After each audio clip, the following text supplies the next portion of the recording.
Who do you think was Paul in terms of his upbringing, family background, education, etc.? Now, Paul, as the apostle we find in the New Testament, is a very revolutionary Jew. Now, when I say revolutionary, it does not mean revolutionary in the modern terms that we understand, someone up on arms. But revolutionary in the sense who had the strength to go against the tides. And as a Jew, he lived as a Jew, but once he captured the gospel and had the vision of Christ, he had the courage to move forward with his conviction, telling people what it means. So in that sense, he was revolutionary. But then to understand Paul, we need to know that Paul was an apocalyptically minded Jew. Apocalyptically minded means the one who was thinking about the last days. He was convinced about the time when Messiah would come. And then based on that understanding, he operated today in his mission. He was a Pharisaic Jew. That means, as Philippians chapter 3 would mention, he was of the sect of Pharisee. Now that's very important, because had he been a Sadducee, perhaps it would have been difficult for him to speak about the resurrection. So in that sense, being a Pharisee is very important, because that's why he can speak about the last days and resurrection and all those things. And a Jew, definitely. He remained as a Jew always, all through his life. So he was an apocalyptically minded Jew who was a revolutionary figure. But then culturally, when we talk and we place him in the first century context, he locates himself between the mixture of three cultures.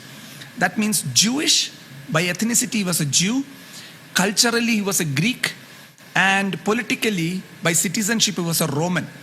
Now he lives in the in-between space that I would call a hybridized space. A hybrid space where three cultures merge with one another.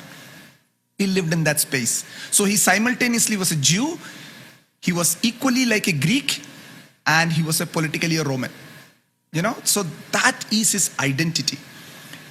About his background, well, some have said that he comes from a very rich background. His father had a fleet of ships, but we need to understand that this is around 400-500 years later tradition about Paul's background.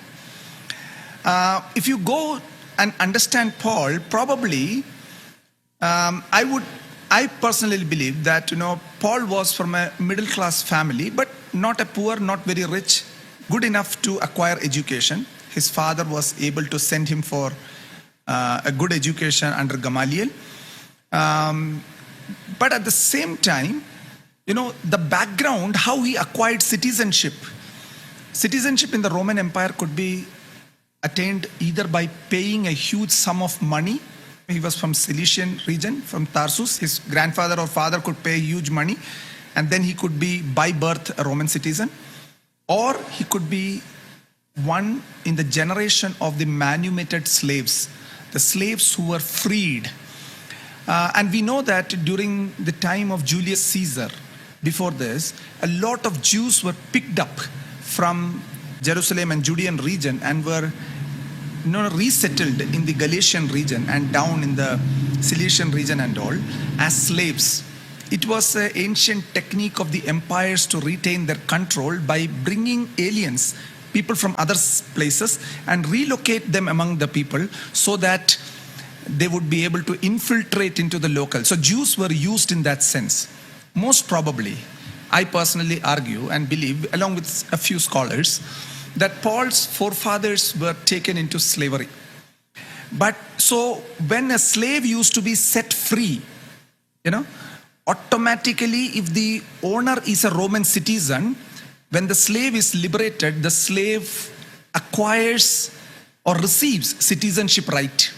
So probably that's the way he received. But then citizenship, his father or grandfather must have received.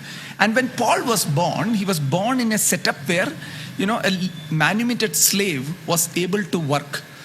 Very important point we must remember. He was a tent maker. That means it was a leather-related business. In all probability, it was a good flourishing business, definitely. But someone who had a high position in the Jewish society would not prefer to be among the leather workers. That's why shepherds were looked down upon.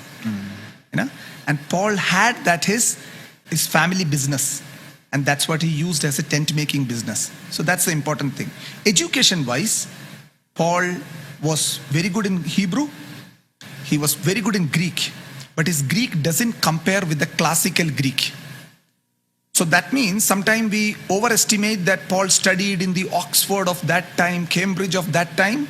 It's a little overstatement.